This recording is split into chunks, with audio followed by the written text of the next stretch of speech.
تاب کے درگے تیرگی می روی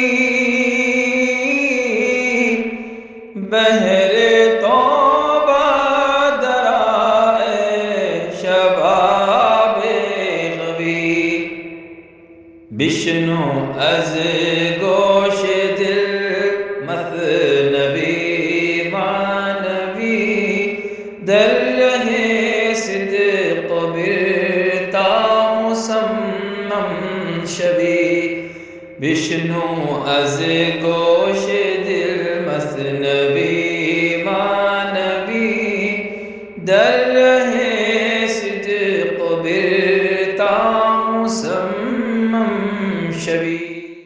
بسم اللہ الرحمن الرحیم، الحمدللہ رب العالمین، والصلاة والسلام علی سیدنا و مولانا محمد راحت العاشقین مراد المشتاقین وعلی آلہ و اصحابہ اجمعین، اما بعد۔ گزشتہ کے درس میں یہ بتایا جا رہا تھا کہ جو سلوک کے راستے پر آ جاتے ہیں ان کے لیے ضروری ہوتا ہے کہ اپنی عقل کو کونے میں کر دیں، اپنی ہوشیاری اور اپنی سمجھداری اور اپنی چالاکی، اپنے ہنر، اپنے اسکلز پر اعتماد نہ کریں، بلکہ جو کہا جائے وہ کریں۔ اور اگر اپنے اسکلز پر، اپنے صلاحیتوں پر اعتماد کریں گے تو وہی حال ہوگا جو نوح علیہ السلام کے بیٹے کا ہوا تھا۔ اور اس راستے میں اس طرح کی شان و شوکت کو چھوڑ دینا چاہیے۔ جب تک تمہارا رہنما حرکت نہ کرے تم کو حرکت نہیں کرنا چاہیے، گویا اپنے آپ کو مکمل تابع دار بنانا چاہیے، اس کے بعد ہی منزل مل سکتی ہے۔ ہر کے او بے سر بے جنبت دنبوت جنبشش چون جنبش کش دنبوت، اور ایسا جو بے سر کے حرکت کرے وہ اصل میں دم ہوتی ہے، اس کی حرکت بچھوؤں کی سی، سانپوں کی سی حرکت ہوتی ہے۔ اور ظاہر بات ہے کہ بچھو اور سانپ صرف نقصان پہنچانے کا کام کرتے ہیں۔ کج روستو کور و زشتو زہرناک پیشے او خستن اجسام پاک، ٹیڑھا چلنے والا، سرکشی کے ساتھ ٹیڑھا چلنے والا اور اندھا، برا اور زہریلا، یہ سارے سانپوں کے صفات ہیں۔ اگر تم زہریلے سانپ ہو تو سمجھو یہی حرکت تم کر رہے ہو۔ وہ ہمیشہ زہر اگلتا ہے، بہت برا ہوتا ہے، اندھا ہوتا ہے، اس کو دکھائی نہیں دیتا، اور پھر ٹیڑھا چلتا ہے۔ سانپ کی حرکت ٹیڑھی ہوتی ہے، دوسرے جانوروں کی طرح وہ سیدھا نہیں چلتا، ٹیڑھا میڑھا چلتا ہے۔ اگر تم بھی اسی طرح کر رہے ہو تو مطلب تم بھی ایک سانپ ہو، اور پھر لوگوں کو نقصان پہنچاؤ گے، خود کا بھی برا کرو گے۔ اور یہ جو پیشہ ہے ایسا کرنے والوں کا پیشہ، وہ ایسے ہی ہوتا ہے، وہ لوگوں کے جسموں کو خستہ کرتا، لوگوں کو نقصان پہنچاتا ہے۔ سر بے کوب آرا کہ سرش ای بود خلق خوئے مستمرش ای بود، جس کی یہ طبیعت ہو، جس کے اندر یہ سانپ اور بچھوؤں کے صفات آ جائیں، ٹیڑھا پن اس کی مزاج میں آ جائے، تو اس کا سر کچل دینا چاہیے۔ جو لوگ اس طرح کے طریقے اختیار کرتے ہیں اس کا سر کچل دینا چاہیے، کیونکہ جب آپ سانپوں کو، بچھوؤں کو دیکھتے ہیں تو کیا کرتے ہیں؟ یہ تو کرتے ہیں، اس کا سر کچل دیتے ہیں۔ جس کے اخلاق اور جس کی عادتیں ہمیشہ ایسی ہوں، ٹیڑھے پن کی، ان کے ساتھ یہی سلوک کرنا مناسب ہوتا ہے۔ خود صلاح اوست این سر کوفتن تا رہ جاں ریزہ اش زی شوم تن، اور یہ جو سر کچلنا ہے، یہ سر کچلنا اسی کی بھلائی کے لیے ہوتا ہے۔ جو آدمی ٹیڑھے پن کا مظاہرہ کرتا ہے، سرکشی کرتا ہے، تو آپ اس کا سر کچلتے ہیں، مطلب اس کو ضرورت سے زیادہ اس کے ساتھ سختی کرتے ہیں۔ سر کچلنے سے مراد یہ ہے کہ اس کے ساتھ ضرورت سے زیادہ سختی کرنا۔ تو ایسے لوگوں کی بھلائی ہی اسی میں ہوتی ہے کہ ان کے ساتھ ضرورت سے زیادہ سختی کی جائے۔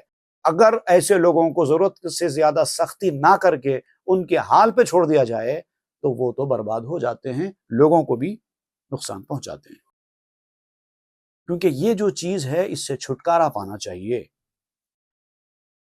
واسطاں از دست دیوانہ صلاح تاز تو راضی شود عدل و صلاح، ایک صلاح ہوتا ہے سین سے، ایک صلاح ہوتا ہے صاد سے، آپ دونوں استعمال کر رہے ہیں۔ سین سے جو صلاح ہوتا ہے اس کے معنی ہوتی ہے ہتھیار، اور صاد سے جو صلاح ہوتا ہے اس کے معنی بہتر کرنا، اچھا کرنا، اچھی بات بولنا، اچھا کام کرنا، اس سے بنتا ہے صلاح۔ تو آپ کہتے ہیں کہ دیوانے کے ہاتھ میں کبھی سلاح مت دو، سین سے سلاح، ہتھیار، دیوانے کے ہاتھ میں کبھی ہتھیار مت دو، لے لو، چھین لو، تاکہ تم انصاف اور نیکی کے راستے پر چل سکو، نیکی اور انصاف تم سے خوش ہو سکے۔ انصاف اور اچھائی کا تقاضا ہی یہی ہوتا ہے کہ دیوانے کے ہاتھ میں ہتھیار نہ دیے جائیں۔ آپ دیکھیں کوئی ایک سخت ہتھیار آپ کے پاس ہے، بہت تیز چھرا ہے یا خنجر ہے یا گن ہے، کسی بڑے آدمی کے ہاتھ میں ہے، وہ آپ کے سامنے سے گزر رہا ہے تو آپ کو ذرا برابر بھی ہیبت نہیں ہوتی۔ بڑا اور سمجھدار آدمی اگر کوئی ایسا ہتھیار ہاتھ میں لے بھی تو آپ زیادہ پریشان خوفزدہ نہیں ہوتے۔ وہی اگر کسی دیوانے کے ہاتھ میں ہتھیار آ جائے یا کوئی چھوٹے بچے کے ہاتھ میں ہتھیار آ جائے تو آپ فوری پریشان ہو جاتے ہیں، کیونکہ وہ دیوانہ ہے، کچھ بھی کر سکتا ہے۔ تو کبھی دیوانے کے ہاتھ میں ہتھیار نہیں دیتے۔ چوں صلاحش ہست و اخلش نئے ببند، دست اورا ورنہ آرت صد گزند، جب اس کے پاس ہتھیار ہے اور عقل نہیں ہے تو اس کو باندھ دینا چاہیے۔ ایسے دیوانے کے ہاتھ میں ہتھیار دینا ہلاکت ثابت ہوگی، ورنہ اس کا ہاتھ 200 نقصان پہنچائے گا، ایک نہیں، تباہی مچا دے گا۔ اسی لیے آپ دیکھیں گے بزرگوں کا ایک معمول ہے کہ جو اہل ہوتا ہے اسی کے سامنے علم کی دولت بانٹتے ہیں، حکمت کی باتیں کرتے ہیں۔ جو بے وقوف ہوتا ہے اس کو ایسا نازک علم دیتے بھی نہیں، کیونکہ ان کو معلوم ہے یہ بھی ایک قسم کا ہتھیار ہے، وہ اس کا غلط استعمال کر سکتا ہے۔ بد گہرہ علم فن آموختن، دادن تیغے بدستے راہزن، جو بد اصل ہے، جو بد باطن ہے، اندر سے خراب آدمی ہے، اس کو ایسا علم و فل سکھانا، ایسی حکمت کی باتیں اس کے سامنے بیان کرنا ڈاکو کے ہاتھ میں تلوار دینے کی طرح ہے، کیونکہ وہ اس کا اچھا استعمال کبھی نہیں کرے گا۔ ہتھیار اچھے استعمال کے لیے ہوتے ہیں اصل میں، چاہے کوئی بھی ہتھیار ہو، چاہے وہ خنجر ہو، تلوار ہو، چھری ہو یا کوئی بھی چیز ہو، اس کو جب بنایا جاتا ہے تو اچھے استعمال کے لیے بنایا جاتا ہے، برے استعمال کے لیے نہیں بنایا جاتا۔ لیکن لوگ اس کا غلط استعمال کرتے ہیں۔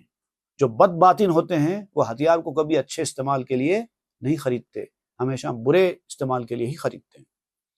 تیغ دادن در کف زنگی مست، بہ کے آید علم ناکسرا بدست۔ اب آپ کہتے ہیں کہ کسی حبشی، عموماً عام طور پر حبشی لوگ کم عقل ہوتے ہیں، حبشی اگر وہ بھی پیا ہوا ہے، نشے میں مست ہے، تو اس کے ہاتھ میں تلوار دینا کتنا خطرناک ثابت ہوتا ہے۔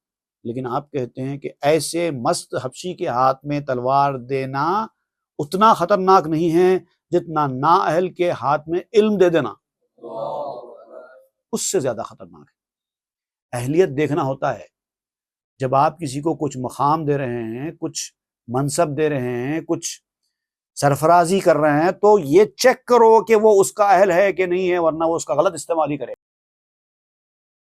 علم و مال و منصب و جاہ و قراں، فتنہ آمد در کف بدگوہراں، جن کے اصل صحیح نہیں ہیں، جن کا باطن صحیح نہیں ہے، ان کے ہاتھ میں علم کا چلا جانا، مال کا چلا جانا، عہدے کا چلا جانا، رتبے کا چلا جانا، سب کا سب فتنے کا باعث بنتا ہے، کیونکہ ان کو معلوم ہی نہیں ہے کہ اس کا استعمال کیسے کیا جائے۔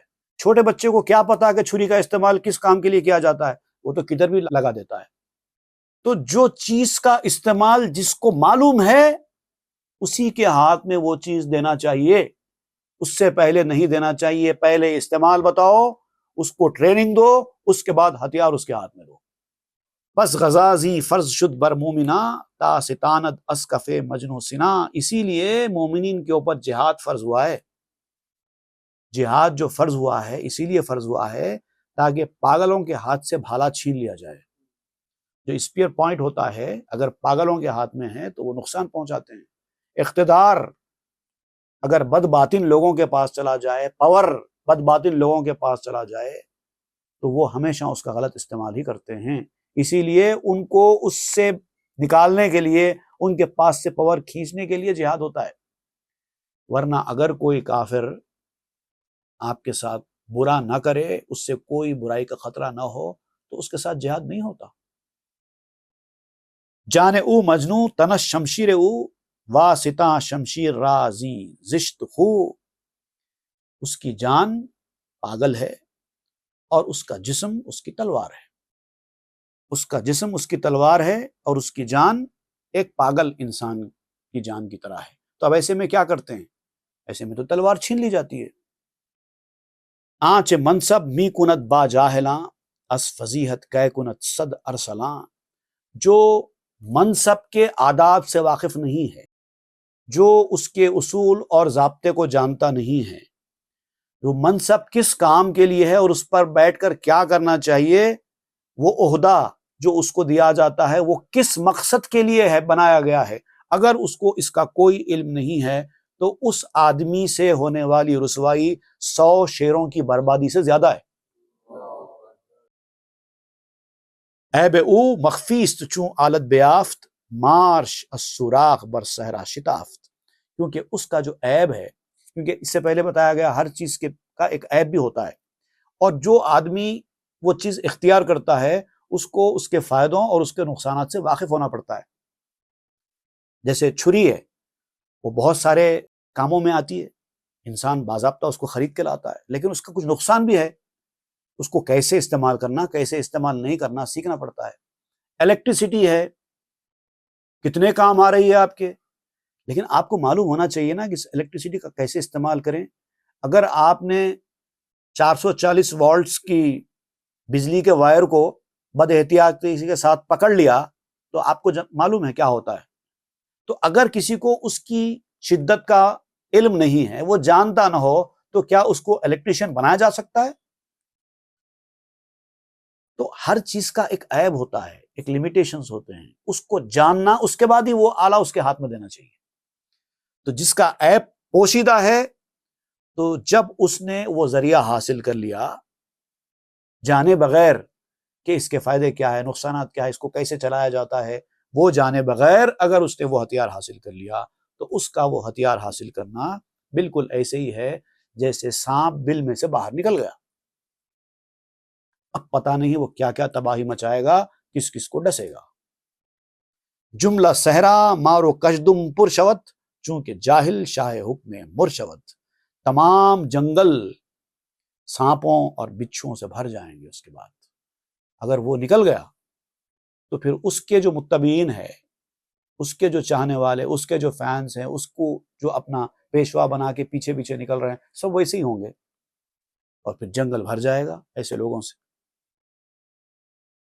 اور جب ناواقف آدمی اس طرح شاہ بن جاتا ہے تو اس کا نتیجہ یہی ہوتا ہے۔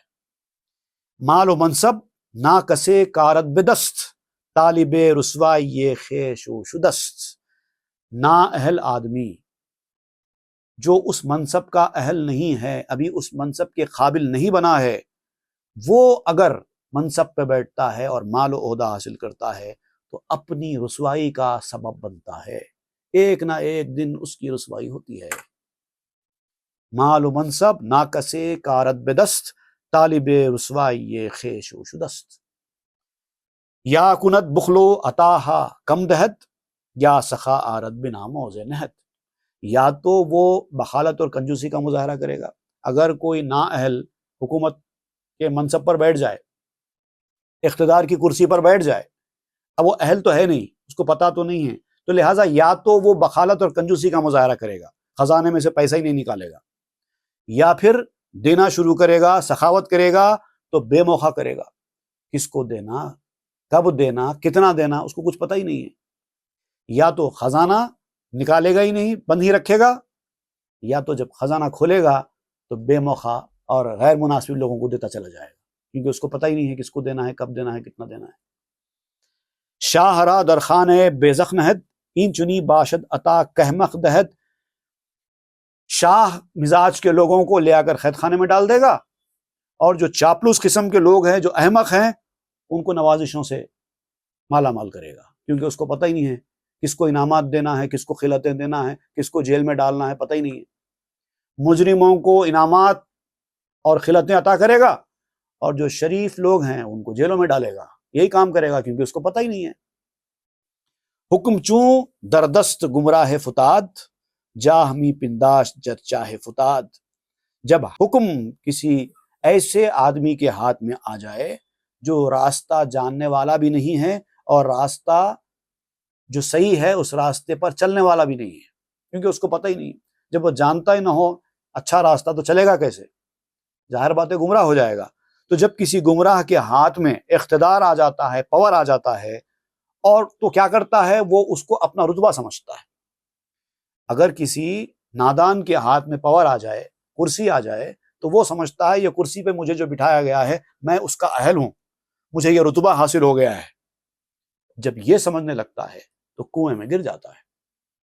حکم چوں در دست گمراہ فتاد، جا ہمی پنداشت در چاہ فتاد، کنویں میں گر جاتا ہے۔ رہ نمی دانت خلاووزی کند، جان زشت او جہاں سوزی کند، راستہ نہیں جانتا اور رہنمائی کرتا ہے، خود کو نہیں پتا کہ یہ راستہ کیا ہے اور کیسے چلنا ہے، کچھ نہیں پتا، مگر بیٹھ گیا ہے رہنمائی کرنے کے لیے۔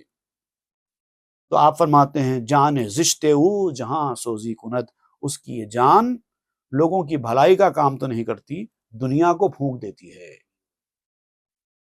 طفل راہ فقر چوں پیری گرفت، پیر ہمارا غول ادبیری گرفت۔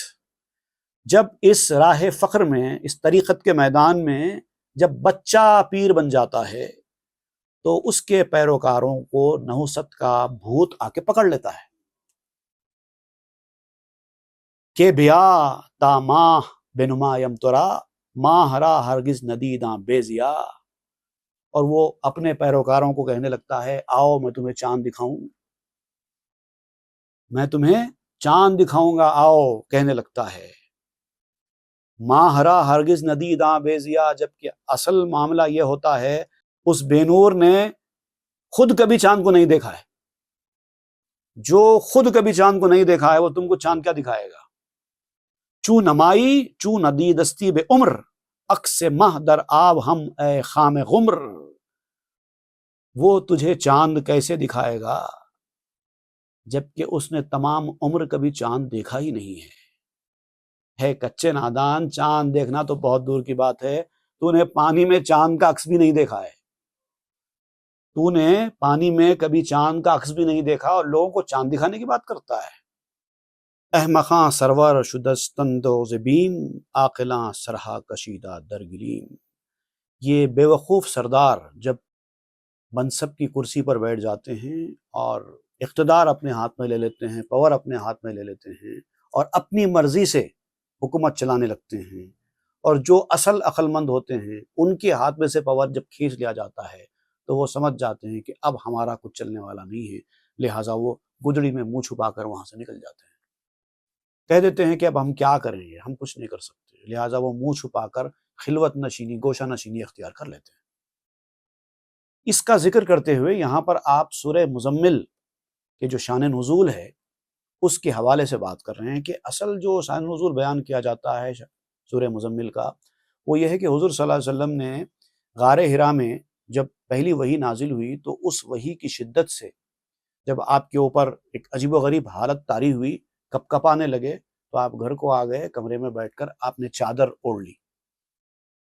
تو اس کے بعد یہ آیت نازل ہوئی، یا ایھا المزمل، اے چادر اوڑھنے والے، قم اللیل الا قلیلا، اٹھ جا، اللہ کی عبادت میں کھڑا ہو، رات میں تھوڑا ہی صحیح، پوری رات نہیں، کچھ رات تو آرام کے لیے بھی چاہیے، کچھ آرام کے لیے رکھو اور باقی رات اللہ کی عبادت میں گزارو۔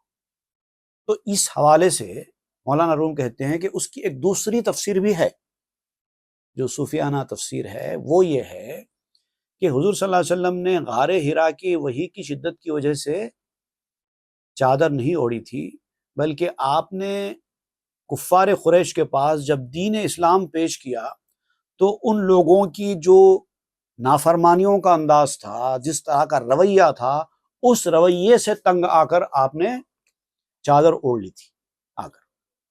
تو اس وقت اللہ تعالیٰ نے حکم نازل فرمایا تھا کہ اے نبی، آپ کو تو ہدایت کے لیے بھیجا گیا ہے، آپ اس طرح لوگوں کی نافرمانیوں کی وجہ سے اپنا منصب چھوڑ کر آ کر یہاں نہیں بیٹھنا چاہیے، آپ نکلیے، ایک نہ ایک دن تو ان میں سے کوئی نہ کوئی تو ہدایت کے راستے پر آئے گا، اپنی کوشش برابر جاری رکھیے۔ اس حوالے سے جو مولانا روم بیان کریں گے وہ دیکھیے کیا ہوتا ہے۔ خواند مزمل نبی رائی سبب، کہ بروں آ از گلی میں بلحرب، اے لوگوں سے دور جانے والے اپنی کملی سے نکل آ. اے کملی اوڑھنے والے، مزمل کہتے ہیں کملی اوڑھنے والے کو، اے کملی اوڑھنے والے نکل آ. اس طرح سے خلوت نشینی، گوشہ نشینی اختیار مت کر.